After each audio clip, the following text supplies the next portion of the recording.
Hello friends, आज हम 11th का फिजिक्स जो कि फिजिक्स का सेकंड बुक चल रहा है, उस सेकंड बुक में हमारा दूसरा चैप्टर है और उस चैप्टर का नाम है मैकेनिकल प्रॉपर्टी ऑफ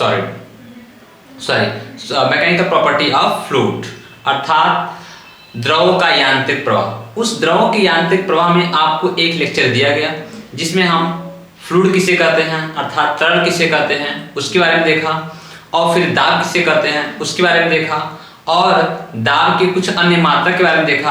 और वीडियो थोड़ा टाइम ज़्यादा हो गया था इसलिए वहाँ पे उसको पोस्ट कर दिया गया। और उसके आगे की सीरीज है दाब के अन्य मात्रक। दाब के अन्य मात्रक में अगर हम बात करें, हमने इससे पहले आपको एक सेमी पारे के दाब को देखा, चूंकि वहाँ आपको बताया गया कि एक सेमी पारे का जो दाब होता है उसका प्रयोग गैसों का दाब मापने के लिए किया जाता है। चलिए अब नेक्स्ट उसके आगे टॉपिक था वायुमंडलीय दाब। उसको देखते हैं कि वायुमंडलीय दाब कैसे मापा जाता है। चलिए, वायु द्वारा पृथ्वी पर उपस्थित सभी पिंडों पर लगाए गए दाब को वायुमंडलीय दाब कहते हैं। वायु द्वारा पृथ्वी की सतह पे उपस्थित सभी पिंडों पर, चाहे वो मानव हो, चाहे वो जीव जंतु, चाहे जो भी हो, उन सभी पर वायु द्वारा लगाया गया दाब वायुमंडलीय दाब कहलाता है। इसका मान कितना होता है आज हम देखते हैं। हालांकि इसको हम सॉल्व भी करेंगे और आपको वैसे ही बता दें कि वायुमंडलीय दाब का मान 1.013 × 10⁵ न्यूटन पर मीटर स्क्वायर होता है। तो आइए देखते हैं इसको कैसे मेजर किया। एक मैनोमीटर लिया गया यू आकार का, जो आपको इस चित्र में दिख रहा है। यू आकार का मैनोमीटर लिया गया। उस मैनोमीटर में एक तरफ अर्थात दोनों तरफ यहाँ भी क्या भर दिया गया, इधर भी एयर भर दिया गया और इस तरफ भी क्या था, एयर था। ठीक है, और इसमें क्या भरा है, इस मैनोमीटर में यहाँ पे पारा भरा हुआ है। क्या है, पारा। अगर हम बात करें क्या इसके अंदर भरा हुआ है, पारा Hg। इसका पूर्णांक 80 होता है। और पारे का घनत्व आपको याद रखना होगा कि पारा का घनत्व होता है 13.6 × 10⁻³ किग्रा प्रति मीटर क्यूब। हालांकि इस घनत्व के बारे में थोड़ा सा चर्चा किया गया है और इसके आगे भी बात हम करेंगे। चलिए, तो इसमें पारा भरा गया है और दोनों तरफ इस ट्यूब में भी क्या भरा है, हवा, और इस वाले ट्यूब में भी क्या भरा है, हवा। दोनों तरफ इधर भी एयर है और उधर भी एयर है। और जब देखा गया कि पारा जो भरा है उसका लेवल क्या है, उसका लेवल एक समान है। फिर क्या किया गया, एक तरफ पूरा निर्वात कर दिया गया। इस तरफ क्या कर दिया गया, निर्वात। इधर कर दिया गया वैक्यूम क्रिएट कर दिया गया, अर्थात इधर की तरफ जो वायु था उसको निकाल दिया गया। उधर वायु निकाल दिया गया तो सीधी सी बात है, इधर पूरे ट्यूब में भरा था एयर, उधर भरा था एयर, लेकिन इधर के एयर को निकाल दिया गया। तो देखा गया कि इधर खाली स्थान था, क्योंकि इस तरफ से एयर क्या करेगा, इस मरकरी पे दबाव डालता है, और जब इस मरकरी पे दबाव डालता है तो इधर के सतह वाले मरकरी उठ जाते हैं। तो यह इस पे जो स्केल लगे हुए थे, देखा गया कि ये जो मरकरी दबा यहाँ पर और इधर का मरकरी उठ के यहाँ पहुँच गया और उसकी रीडिंग पढ़ी गई। तो देखा गया कि जो वायु आपका उठा, मरकरी को वायु उठाया, इस तरफ कितना उठाया, इस तरफ जो लेवल आया उसका एस का मान आया 76 सेमी आया, या इसको आप कह सकते हो कि 760 mm आया, 760 mm आया। मतलब कि वायुमंडलीय दाब किसे कहते हैं, इसी के आधार पर आंकड़ा लगाया गया कि पारे द्वारा 76 सेमी ऊंचाई उठने में जितना दाब लगता है, पारे द्वारा 76 सेमी ऊंचाई उठने में जितना दाब लगता है इस सतह पे, उसी को क्या कहते हैं, वायुमंडलीय दाब कहते हैं। इस आधार पे आप दाब का फॉर्मूला क्या होता है, दाब के फॉर्मूले की बात किया जाए, दाब बराबर होता है ρgh। हालांकि ये कैसे आया है जस्ट अगले हेडिंग में हम बात करेंगे। आपको यहाँ सीरीज लगा हुआ है, इस हेडिंग में हम जब इस पढ़ेंगे तरल स्तंभ के कारण दाब, उसमें हम पढ़ेंगे। ठीक है, तो आइए अपने टॉपिक पे चलते हैं। क्या है कि P = GH होता है। अब इसी में रख दिया गया, क्योंकि H की वैल्यू कितनी थी, एच की वैल्यू कितनी आई, 76 सेमी आई, 76 सेमी। पारा 76 सेमी ऊंचाई ऊंचा उठने में जितना दाब लगाता है वही क्या होता है, उतना ही दाब वायु द्वारा हम पर लगाता है। इस दाब को कैसे निकाला जाए, ये एच की वैल्यू कितनी थी, 76 सेमी या 760 mm। ये पारा 760 mm उठने में या 76 सेमी ऊंचा उठने में जितना दाब लगाती है उतना ही वायु द्वारा हम पर और आप सभी पर दाब लगता है। तो ये रख दिया गया, इसी में रखा गया वायु। तो वायुमंडलीय दाब किससे कहते हैं, वायु द्वारा पृथ्वी की सतह पर उपस्थित सभी पिंडों अथवा वस्तुओं पर लगाया गया दाब वायुमंडलीय दाब होता है। तो इसका वैल्यू कितना है, पी बराबर रो जी एच। रो की वैल्यू कितनी थी, 76 सेमी थी। इसमें क्या किया गया, 100 से डिवाइड, किस लिए, मीटर करने के लिए, गुणे एच। जी की वैल्यू कितनी थी, जी की वैल्यू कितनी होती है, आप जानते हो कि जी का मान होता है 9.8 मीटर प्रति सेकेंड स्क्वायर। ये किसका मान होता है, जी का मान। तो यहाँ पे रखा गया, जी का मान कितना रखा गया, 9.8 और गुणे एच की वैल्यू हम यहाँ रख ही चुके हैं, जी की वैल्यू यहाँ रखी जा चुका है। और रो क्या होता है, घनत्व। मैं लास्ट में रो रख रहा हूँ, कोई दिक्कत नहीं होना चाहिए ना। या तो आपको दिक्कत हो रहा है तो पहले ऐसे रख देते हैं, पहले रो की वैल्यू रख देते हैं, कितना है, ये है, ये रख दीजिए, कितना 13.6 गुणे 10 की पावर 3 गुणे जी की वैल्यू कितना 9.8 गुणे एच की वैल्यू कितना 760 mm या 76 सेमी। तो क्या रखेंगे आप, 76 सेमी बटे 100 का डिवाइड। इस प्रकार से 2 जीरो इधर कट जाएगा, 10 बचा। 13.6 का मल्टीप्लाई 9.8 से किया गया और फिर 76 से किया गया, मिला कितना, मिला 10129.86 गुणे 10। ये 10 आपका था, वही 10 उतार लिए, 10 जो था 10 को उतार लिए और इस प्रकार से इस अंक का और इस अंक का और इस अंक का मल्टीप्लाई किए, इतना आया। अब सार्थक अंक में आप जानते हो कि दशमलव से पहले केवल एक अंक होता है, बाकी सभी अंक दशमलव के बाद होते हैं। दशमलव की अगर इधर बढ़ेंगे तो 1 2 3 4 अंक बढ़ेंगे, तो 10 में पहले एक ऑलरेडी है ही और 4 और बढ़ जाएगा, कितना हो जाएगा 10 की पावर 5। तो 1.01 9 को हटाओगे, एक इधर बढ़ा दोगे, कितना हो जाएगा 3 गुणे 10 की power 5 Newton per metre square. तो ये आया दाब का मान, किसका दाब मान है, एटीएम। यहाँ क्या बना लेंगे, एटीएम, मतलब वायुमंडलीय दाब मान कितना आया 1.013 गुणे 10 की power 5 Newton per metre square. इतना ही वायु द्वारा हम सभी पर दाब लगाया जाता है। इस आधार पर वायुमंडलीय दाब का आंकड़ा किया गया। चलिए नेक्स्ट स्टडी की बात किया जाए।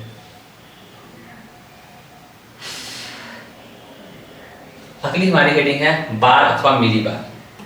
इसका प्रयोग किस लिए किया जाता है, बार अथवा मिली बार का प्रयोग। बार अथवा मिली बार का प्रयोग ऋतु विज्ञान में किया जाता है। किस विज्ञान में, मौसम विभाग में।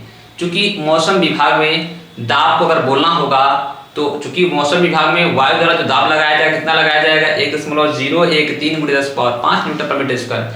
सभी जगह इतना बोलेंगे तो शायद अनकंफर्टेबल महसूस होगा, इतना बड़ा आंकड़ा एक साथ बोलने में थोड़ा दिक्कत होगा, 10 की पावर 5 बोलने में दिक्कत होगा। इसलिए 10 की पावर 5 को एक नया पैमाना मान लिया गया और उसी पैमाने को बोला गया बार। तो बार अथवा मिली बार का प्रयोग किस सेंस में किया जाता है, बार अथवा मिली बार का प्रयोग ऋतु विज्ञान में किया जाता है। जब भी दाब का नाम आता है तो वहां पे न्यूटन पर मीटर स्क्वायर ना बोलकर, क्योंकि ऑलरेडी आप जानते हो कि 1.013 गुणे 10 की पावर 5 होता ही है, 10 की पावर 5 सभी में रहेगा, उन 10 की पावर 5 को एक नया पैमाना मान लिया गया। क्या मान लिया गया, बार। तो इस आधार पर ऋतु विज्ञान में आप कह सकते हो कि ऋतु विज्ञान में दाब को किसमें लिखते हैं, बार अथवा मिली बार में लिखते हैं, मिली बार में लिखते हैं, बार अथवा मिली बार में लिखते हैं। तो इसलिए एक बार को कितना मान लिया गया, एक बार बराबर 10 की power 5 Newton per metre square मान लिया गया। इस आधार पर हमारा कैलकुलेशन आसान हो गया। तो एक बार कितने को माना गया, 10 की पावर 5 न्यूटन को माना गया। अब चूंकि आप जानते हो, क्या आप जानते हैं, ये पैमाना याद रखना है आपको, एक वायुमंडली दाब बराबर कितना होता है, 1.013 × 10 की power 5 Newton per metre square होता है। इतना बोलना थोड़ा कठिन लगेगा, और इसी को मान लिया गया, इसको क्या मान लिया गया, इसी को मान लिया गया, क्या इसी को मान लिया गया बार। तो इस आधार पर अगर आपसे कोई कहे कि एक वायुमंडलीय दाब कितना होता है, तो आप बोलोगे, इसको बार बोल दोगे तो क्या हो जाएगा, एक वायुमंडलीय दाब बराबर 1.013 बार। इस आधार पर आप वायुमंडलीय दाब की व्याख्या बार में करते हो। मिली बार में क्या होता है, क्योंकि मिली बार में 10 की पावर 3 कम हो जाएगा, मिली बार में क्या हो जाएगा, 10 की पावर 3 कम हो जाएगा। तो 1 अगर मिली बार की बात किया जाएगा, मिली बार, तो आप क्या बोलोगे, आप बोलोगे 10 की पावर 3 कम कर दो, 10 की पावर 5 था उसमें 3 कम कर देंगे, 10 की पावर 2, 10 की power 2 Newton per metre square होता है। तो 1 मिली बार बराबर कितना होता है, 10 की power 2 Newton per metre square होता है। इसको भी आप आसानी से इजीली याद रख सकते हो, ये सब एग्जाम में आते हैं। 1 वायुमंडलीय दाब 1.013 बार, या एक बार बराबर 10 की power 5 Newton per metre square. एक पैमाना और है टॉर्क, उसका भी प्रयोग करते हैं वायुमंडलीय दाब में। किसका प्रयोग करते हैं, टॉर्क का। चलिए टॉर्क को भी देख लिया जाए, टॉर्क क्या होता है। तो एक टॉर्क कितने को मेजर किया गया, एक टॉर्क बराबर बोला गया 1/10 सेमी पारे के द्वारा लगाया गया दाब। किसको बोलते हैं, वन टॉर्क बोलते हैं 1/10 सेमी पारे के द्वारा लगाया गया दाब, या कह सकते हो 1 मिली पारे के दाब को, 1 मिली पारे के दाब को क्या कहते हैं, को 1 टॉर्क कहते हैं। 1 टॉर्क किसे कहते हैं, 1/10 सेमी पारे द्वारा लगाया गया दाब, या 1 मिली पारे के दाब को 1 टॉर्क कहते हैं। इस आधार पे अगर आप रखोगे, तो आपको इससे पहले लेक्चर में मैं यहाँ दिखा दूं कि आपको बताया गया था, क्या किसका बताया गया था, आपको बताया गया था 1 सेमी पारे का दाब। 1 सेमी पारे का दाब जो आया था, वो आया था आपका, थोड़ा इधर देख लिया जाए, 1 सेमी पारे का दाब का प्रयोग किसके लिए किया गया था, गैसों का दाब मापने के लिए। 1 सेमी पारे का दाब आया था कितना, 1.33 × 10 की power 3 Newton per metre square. अब चूंकि 1 सेमी नहीं है, 1/10 सेमी है, तो एक हाथ कम कर दोगे आप, कितना आ जाएगा इस आधार पे, तो 1 टॉर्क बराबर होता है 1.33 × 10 की power 2 Newton per metre square. या इसको कह सकते हो कि 1 टॉर्क बराबर आपको याद रखना होगा 133.2 newton per metre square. Very very important है। टॉर्क भी क्या होता है, दाब मापने का एक मात्रक है। तो 1 टॉर्क बराबर कितना Newton per metre square, most important है, वेरी वेरी इंपॉर्टेंट है। आपको ये पैमाना याद रखना होगा कि 1 टॉर्क बराबर 133 न्यूटन पर मीटर स्क्वायर होता है। 1 टॉर्क बराबर कितना होता है, 133 न्यूटन पर मीटर स्क्वायर होता है। मोस्ट इंपॉर्टेंट है, इसको भी आप याद रखना, वेरी वेरी इंपॉर्टेंट है। चलिए, तो आप दाब के अन्य मात्रक को देखे, क्या देखे आप देखिए टॉर्क को, आप देखिए बार को, आप देखिए न्यूटन पर मीटर स्क्वायर को, ठीक है, और आप देखिए मिली बार को भी देखिए, आप देखिए वायुमंडलीय दाब को। चलिए, पास्कल का आएगा नाम, उसको हम अगले लेक्चर में लेगा, नेक्स्ट टॉपिक में आ रहा है हमारा, आगे दिखा जाए। चलिए आगे बात क्या है, अगला हेडिंग क्या है, तरल स्तंभ के कारण दाब। जो हम P बराबर ρgh लिखते हैं वो कैसे आया, हम उसी को फाइंड करेंगे। तरल स्तंभ के कारण दाब, इसका मतलब ये हुआ कि कोई स्तंभ है, इस स्तंभ इस स्तंभ के कारण जो इसमें द्रव भरा है, उस द्रव द्वारा जो दाब लग रहा है वो क्या लग रहा है, हम उसकी व्याख्या करेंगे।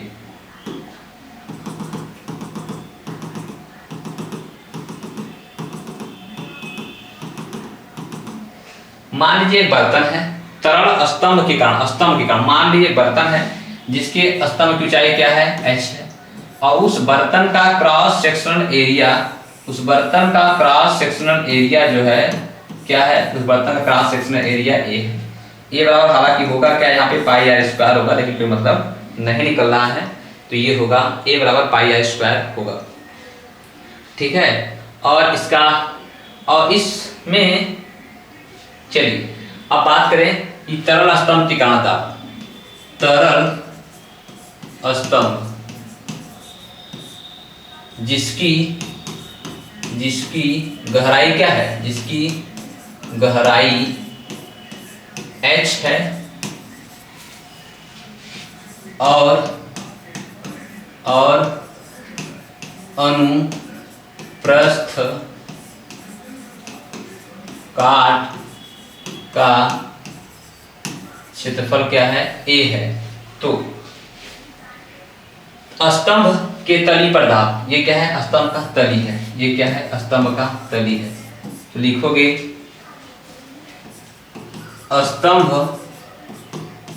के तली पर दाब, P बराबर क्या हो जाएगा, बल बटा क्षेत्रफल। क्या होगा, बल बटा क्षेत्रफल, तली पर दाब। तली क्या है, तली को बिंदु A मान लिया जाए, तो तली पर दाब P बराबर बल बटा क्षेत्रफल। बल क्या होता है, बल बराबर होता है, चूंकि ये सभी द्रव रखे हैं और इन सभी द्रव द्वारा जो भार कार्य करेगा वो कार्य क्या करेगा, mg भार कार्य करेगा। F बराबर क्या काम करेगा, बल हमारा mg, चूंकि द्रव भरे हैं और उन सभी द्रव पे गुरुत्वाकर्षण बल लगेगा नीचे की ओर। इस आधार पर अगर हम बात करें जो बल लगेगा, F बराबर क्या लगेगा, mg बटे क्या हो जाएगा, एरिया। चूंकि द्रव्यमान बराबर क्या होता है, द्रव्यमान बराबर आयतन गुणे घनत्व होता है। यदि द्रव का आयतन v हो और उसका घनत्व ρ हो, तो द्रव्यमान बराबर हो जाएगा आयतन गुणे घनत्व गुणे g बटे एरिया।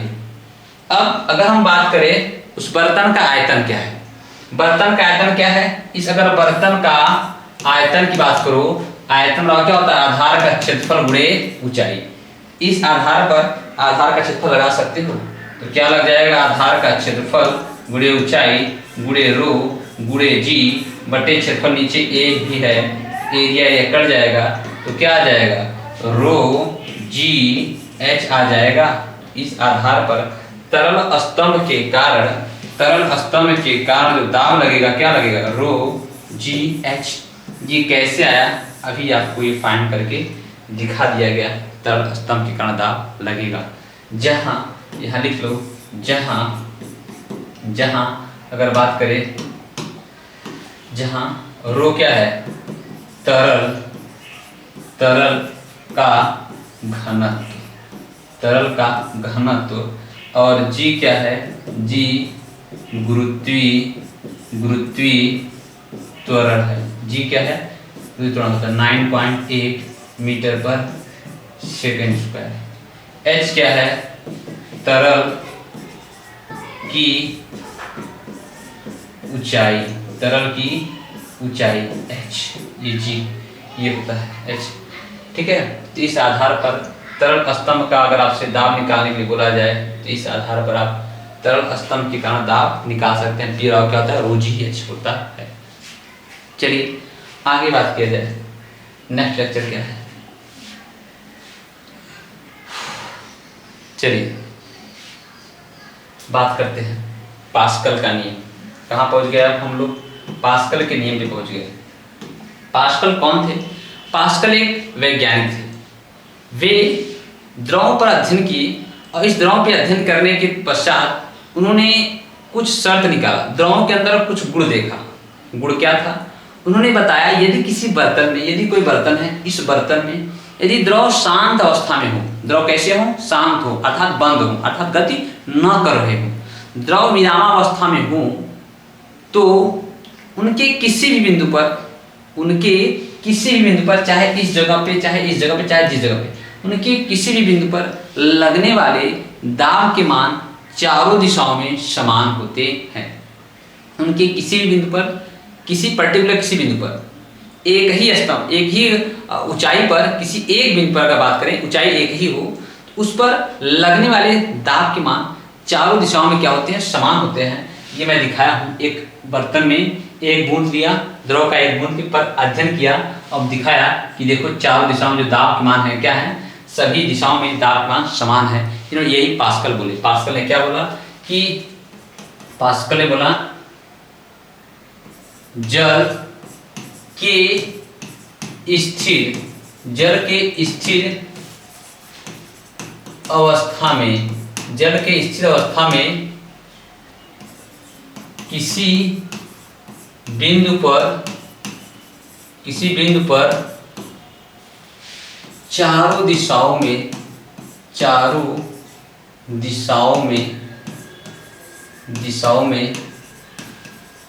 दाब का मान समान होता है। दाब मान क्या होता है, दाब का मान समान होता है, चारों दिशाओं में दाब मान समान होता है, यही पास्कल ने बोला। और पास्कल के नाम पर ही, चूंकि पास्कल ने दाब पर अध्ययन किया तो दाब मात्रा न्यूटन पर मीटर स्क्वायर होता है, इसीलिए न्यूटन पर मीटर स्क्वायर को क्या बोल दिया गया, पास्कल ही बोल दिया गया। पास्कल भी कहते हैं। इस प्रकार दाब का आपको एक और मात्रा मिल गया, टॉर मिला था, बार मिला था, वायुमंडलीय दाब मिला था और टॉर और आपको पास्कल मिल गया, आपको न्यूटन पर मीटर स्क्वायर तो मिला ही था। इस आधार पर इस प्रकार से द्रव दाब के कुछ नियम बाहर निकल कर आए। Law of hydraulic static pressure, कुछ नियम बाहर निकल कर आए। क्या नियम आए निकल कर, उस पर डिस्कस किया जाए। पहला पॉइंट, द्रव दाब के विभिन्न नियम थे। क्या नियम था? अगर हम पहले नियम की बात करें तो जिस बर्तन में द्रव रखा है उस बर्तन की सतहों पर द्रव द्वारा अंदर से लगाए गए दाब बाहर की ओर कार्य करते हैं। क्या होता है कि जिस बर्तन में द्रव रखा है उस बर्तन में द्रव बर्तन जिस संपर्क तल पर है उस पर अंदर से लगाए गए दाब का मान सभी जगह बाहर की ओर कार्य करता है। अगला पॉइंट क्या था? तो दूसरा पॉइंट क्या था? दूसरा पॉइंट यह था कि द्रव किसी बर्तन में भरे द्रव द्वारा लगाया गया जो दाब मान होता है द्रव की गहराई पर निर्भर करता है, गहराई के समानुपाती होता है। अर्थात यदि गहराई का मान बढ़ाया जाए तो गहराई, जैसे आपको दिखाया नहीं, पी बराबर क्या होता है, रो जी एच अगर होता है। इस आधार पर अगर देखना चाहोगे दूसरे नियम की व्याख्या, चूंकि अगर बर्तन द्रव एक ही है तो उसका गुरुत्वाकर्षण समान होगा और उसका घनत्व भी क्या होगा, समान होगा।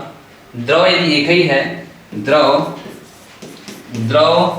एक ही है तो क्या होगा, यदि द्रव की मात्रा बढ़ाया जाए तो द्रव की मात्रा बढ़ाने से क्या होगा, बढ़ाने से जी कांस्टेंट रहेगा और रो भी क्या रहेगा, कांस्टेंट रहेगा।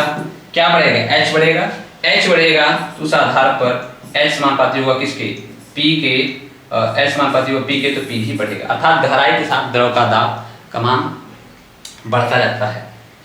पॉइंट तीसरा क्या था?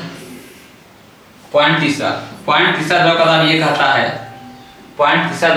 कहता है कि द्रव दाब का मान घनत्व के समानुपाती होता है। यदि घनत्व का मान बढ़ाओगे तो द्रव का दाब बढ़ता चला जाएगा। इसी फार्मूले से आप ये भी पॉइंट करता है कि P जो होगा समानुपाती किसके होगा, रो के। यदि घनत्व का मान बढ़ाया जाए, यदि रो का मान बढ़ाओगे तो P का मान भी क्या होगा, बढ़ेगा। यदि रो का मान घटाओगे तो P का मान भी क्या होगा, घटेगा। यह भी पॉइंट।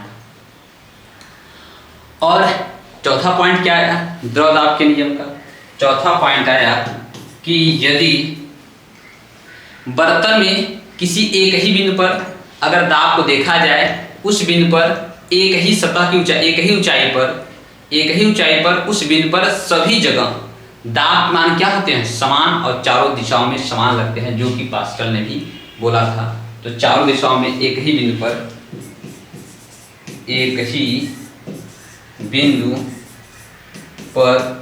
चारों दिशाओं में दाब का मान समान होता है। इस प्रकार से द्रव दाब के नियम कंप्लीट हुई। आइए अब नेक्स्ट टॉपिक की बात करते हैं। किसकी बात करते हैं? डेंसिटी की, घनत्व की। बाकी आपको सब बताया जा चुका है।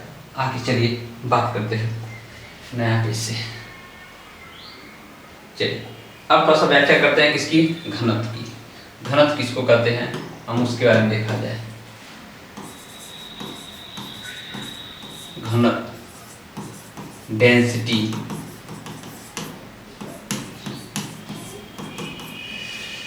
घनत्व की अगर व्याख्या किया जाए तो घनत्व किससे करते हैं? किसी द्रव द्वारा घनत्व रो बराबर होता है, फार्मूला घनत्व बराबर द्रव्यमान बटा आयतन होता है। यदि हम v बराबर 1 मीटर क्यूब ले लें तो रो बराबर क्या हो जाएगा? m हो जाएगा। इस आधार पे आप व्याख्या क्या करोगे? अब व्याख्या करोगे कि एकांक आयतन में उपस्थित द्रव्यमान को ही क्या कहते हैं? घनत्व कहते हैं। क्या व्याख्या किया गया? एकांक आयतन में उपस्थित द्रव्यमान को ही क्या कहते हैं? घनत्व कहते हैं। लिख दिया जा रहा है, एकांक आयतन में उपस्थित द्रव्यमान को घनत्व कहते हैं। एकांक आयतन में उपस्थित द्रव्यमान को घनत्व कहते हैं। घनत्व क्या है? घनत्व अदिश राशि है। घनत्व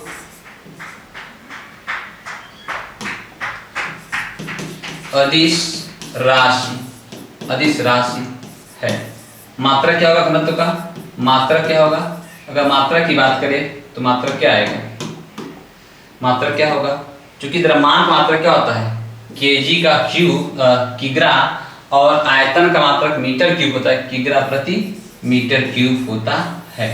ये भी आपको याद रखना होगा। एक सेकंड, थोड़ा टाइम का देख लिया जाए।